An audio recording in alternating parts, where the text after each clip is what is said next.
के लिए। तो अब अभिभावकों को जो है वो फीस बढ़ी हुई देनी पड़ेगी निजी स्कूलों को, क्योंकि सरकार की तरफ से इस बात की परमिशन जो है वो मिल गई है कि 5% तक का इजाफा निजी स्कूल फीस में कर सकते हैं। बढ़ते हैं आगे, एक और बड़ी खबर का रुख करते हैं। लखनऊ से आ रही ये बड़ी खबर। लखनऊ में 10 मई तक धारा 144 लागू। रात 10 बजे से सुबह 6 बजे तक नहीं बजा सकेंगे लाउड स्पीकर। कानून और शांति व्यवस्था बनाए रखने के लिए बढ़ाई गई है सख्ती। लखनऊ से आ रही ये बड़ी खबर। लखनऊ में 10 मई तक धारा 144 लागू की गई है। रात 10 बजे से सुबह 6 बजे तक नहीं बजा सकेंगे लाउड स्पीकर। कानून और शांति व्यवस्था बनाए रखने के लिए बढ़ाई गई है सख्ती। तो धारा 144 लागू कर दी गई है। उत्तर प्रदेश की राजधानी लखनऊ में रात 10 बजे से सुबह 6 बजे तक लाउड स्पीकर के बजाने पर, चलाने पर रोक है, पाबंदी है और शांति व्यवस्था और कानून व्यवस्था को बनाए रखने के लिए यह फैसला लिया गया है। रात 10 बजे से सुबह 6 बजे तक नहीं बजा सकेंगे लाउड स्पीकर। कानून और शांति व्यवस्था को बनाए रखने के लिए बढ़ाई गई है सख्ती। 10 मई तक धारा 144 लागू की गई है। लखनऊ से आ रही ये बड़ी खबर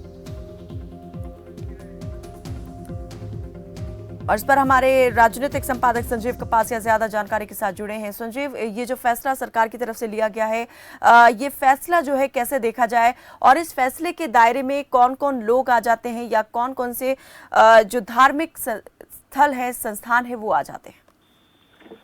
देखिए, उत्तर प्रदेश में जिस तरीके से आचार संहिता अब तक चालू थी, कायनात एमएलसी के चुनाव थे, इससे पहले विधानसभा के चुनाव हुए और अब जिस तरीके से त्योहार उत्तर प्रदेश में बहुत जल्दी जल्दी होने वाले हैं, उसके चलते राजधानी लखनऊ में आचार संहिता के बाद ये धारा 144 लागू हो गई है। अब 4 व्यक्ति एक साथ कहीं इकट्ठा नहीं हो सकेंगे और ये जो लगातार सरकार का फैसला है इस बात को लेकर है कि राजधानी लखनऊ में किसी तरीके की कानून व्यवस्था को चुनौती ना मिले, किसी तरीके की ट्रैफिक व्यवस्था खराब ना हो और किसी तरीके की उत्तर प्रदेश में सरकार का इकबाल हो, उस पर कोई आंच ना आए। सरकार लगातार इस बात को प्रयास कर रही है कि जो सरकारी और प्राइवेट संस्थाएं हैं, जो राजनीतिक दल है, जो सामाजिक संगठन है, वो अपनी मांग अब शांतिपूर्वक तरीके से सरकार को भेजे। वो आंदोलन किसी प्रकार का नहीं होने दिया जाएगा। राजधानी लखनऊ में जिस तरीके के आंदोलन पिछले दिनों में देखने को मिले हैं, चाहे 69,000 शिक्षक भर्ती हो, शिक्षा मित्र हो, आंगनबाड़ी कार्यकर्ती हो या तमाम जो दूसरे संगठन है, उनको उन पर लगाम लगाने की कोशिश के संदर्भ में इस धारा 144 को देखा जा सकता है। कायनात तो ऐसे में क्या सिर्फ ये जो राजनीतिक संगठन है उन्हीं के ऊपर देखा जाए कि रोक लगाने के लिए, लगाम लगाने के लिए फैसला लिया गया है या किसी दूसरे तरीके से भी इसको देखा जाए कि अभी कई धार्मिक स्थलों पर भी लाउड स्पीकर का इस्तेमाल जो है वो किया जाता है, क्या वहां भी पाबंदी रहने वाली है?